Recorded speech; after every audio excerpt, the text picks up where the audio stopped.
There's a lot of talk and even panic about hypersexualization and what that means for the girls in our society. So what is hypersexualization and what exactly can we do about it? Hypersexualization is the concept that girls and young women are treated like sexual objects. A concrete example of sexualization can be seen in common Halloween costumes. So there's pirate costumes for boys, sexy pirate costumes for girls, doctors' costumes for boys, sexy nurse costumes for girls. Typically, sexualization is something that's imposed on a person. So when children engage in age-appropriate play, like looking at each other's genitals, that isn't sexualization. There is usually nothing sexualized about this situation, it's just merely age-appropriate curiosity. However, when children are given clothing with sexual sayings on them, that may be an example of them being sexualized.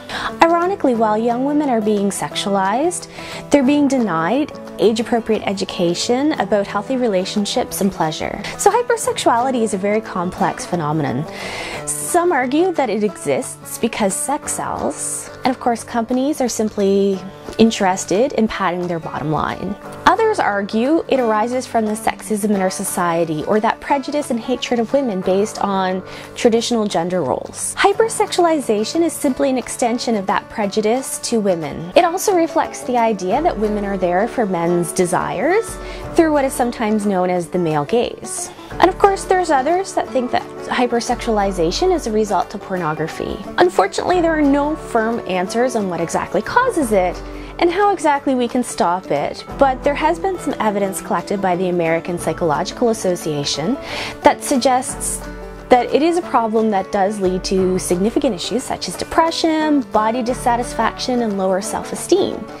And of course, it harms the relationships between girls and boys. Some research has shown that exposure to sexualized media affects girls' desires to go into non-traditional fields like math. Clearly, this has negative implications for girls and women. Further research has suggested that girls and women who are exposed to objectifying media are less likely to use condoms, are less sexually assertive, and view functions like breastfeeding and menstruation less favorably and as natural things.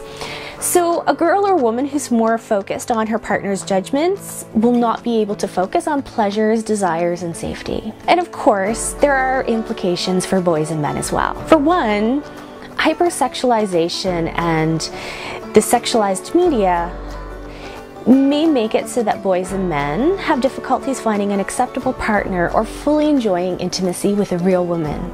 It's worth noting, though, that this research relies on the traditional gender norms and binary without a lot of exploration of what that means for people who are gay or transgender.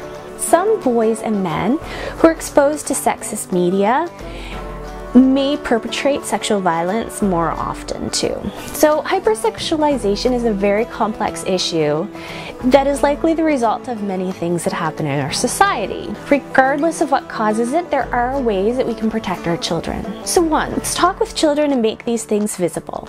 So children deserve to have trusted adults in their lives talk about these topics so that they can critically reflect on culture and media as they grow up. You might want to ask, what makes a man or woman sexy? What is sexy? What are they saying about traditional men and women? If you've watched our video on pornography, these questions will be very familiar to you.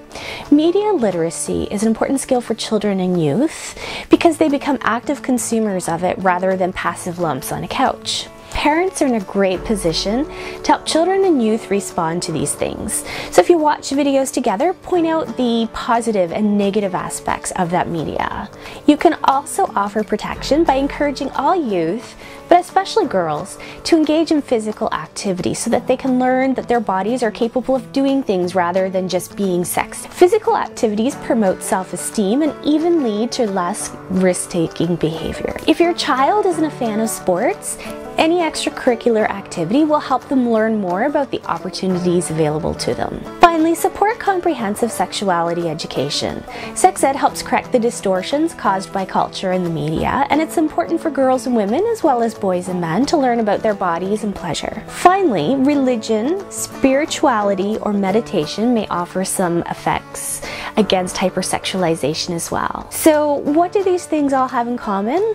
Well, they help girls especially become well-rounded individuals who learn that there's more to life than being sexy. So let's get talking about hypersexualization and the things we can do to help our girls and women become strong.